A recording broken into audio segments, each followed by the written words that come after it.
bagaimana di zaman Biden? Nah, zaman Biden ini sebagaimana saya sampaikan tadi, dia akan lebih regional, ya.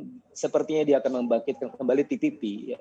Apalagi setelah kita menandatangani sebuah perjanjian yang luar biasa di tahun 2020, RCEP, ya, sepertiga output dunia ada di situ. Artinya ini secara tidak langsung adalah perjanjian terbesar abad ini, dan itu pastinya akan memicu, ya, langkah strategis dari Amerika Serikat, terutama dari sisi regional. Dia akan membangkitkan kembali TPP. Tapi kalau kita lihat prioritas utama dari pemerintahan Amerika Serikat sekarang ini adalah ya kebijakan domestiknya. Bagaimana dia kemudian menggelontorkan 1,9 triliun US dollar. Bagaimana kemudian dia mempercepat vaksinisasi massal demi mempercepat pemulihan ekonomi dan seterusnya. Itu akan menjadi prioritas jangka pendek Amerika Serikat. Sementara kebijakan ekonomi dan kerjasama ekonomi sepertinya akan menjadi prioritas yang berikutnya.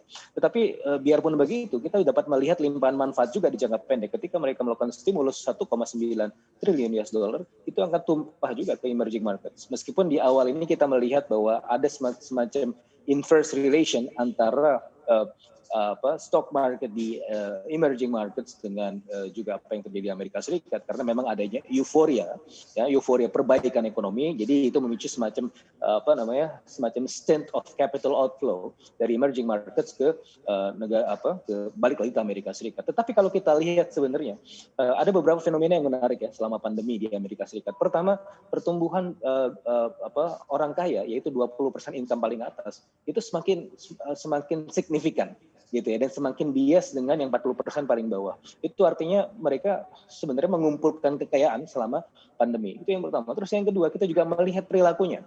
Perilaku itu bisa kita lihat dari beberapa indikator. Pertama, dari sisi obligasi jangka panjang, yang selama ini obligasi jangka panjang sebagai indikator resiko, gitu, indikator hindar resiko. Tapi kita lihat sekarang suku bunganya naik. Artinya kalau kita bicara suku bunga naik di 10-year bond, artinya mereka sudah melepas kepemilikan obligasinya. Artinya mereka sudah sangat percaya diri untuk kemudian melepaskan diri dari risiko di jangka pendek. Kepemilikan terhadap equity meningkat dan seterusnya, sehingga saya merasa dan saya menduga bahwa 1,9 triliun US dollar ini kemudian akan melimpah juga ke emerging market.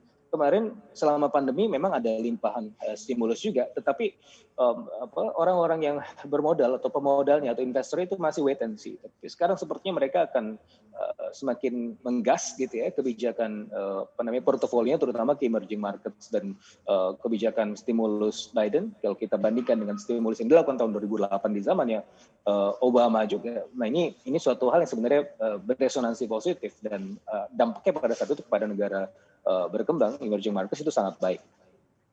Ini kan artinya dari obligasi begitu, Anda masih optimis bahwa masih akan ada aliran dana yang juga masuk dari orang-orang kaya di Amerika untuk emerging market seperti Indonesia. Tapi bagaimana kalau kita melihat dengan adanya kebijakan yang tadi Anda sampaikan juga, kalau Biden ini akan fokus pada kebijakan domestiknya, apakah ini artinya juga akan mengurangi aliran dana yang masuk ke emerging market seperti Indonesia?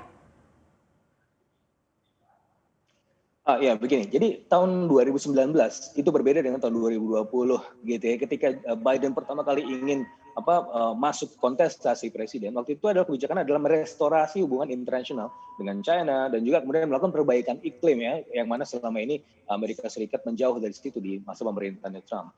Nah, oleh karenanya, karena ada pandemi 2020, agak sedikit berbeda, gitu ya, prioritas kebijakannya. Maka prioritasnya lebih ke domestik.